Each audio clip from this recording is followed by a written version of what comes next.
I just can't wait for the day when mental health is no longer taboo and we can actually help people with techniques that can be utilized by any individual.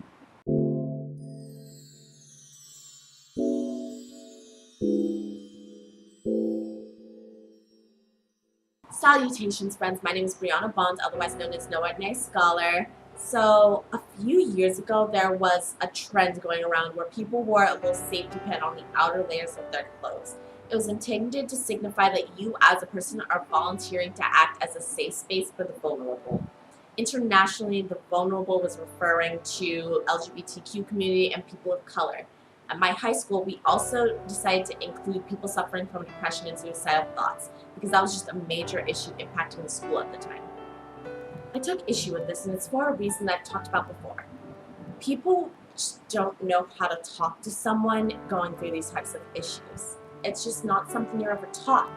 And if you think this isn't something you're taught, it's something you feel, then understand that a lot of people really just don't know what this feels like.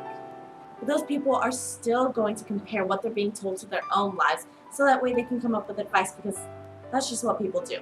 But the advice is going to be stuff like drink some tea, think about something else, don't say that, talk to someone about that. And all of these can come with their own problems. By saying drink some tea and other simplistic things, you're really not grasping the severity of the issue because it's not going to be that simple a solution. And they can't just think of other things because, believe it or not, the battle going on in their mind, it's not a voluntary one. So when you say that, it's literally the equivalent of telling someone who's paralyzed from the waist down to just get over it and walk. But with either of these two sayings, you risk making them feel like there's more wrong with them when those things don't help. The next two tend to come into play when the conversation gets more serious, dealing with suicide and self-harm. But telling someone don't say that is not going to stop them from feeling it. You just won't know when they get into that bad place.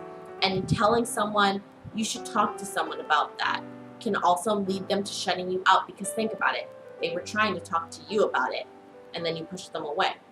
Now they might think that that's what everyone's going to do.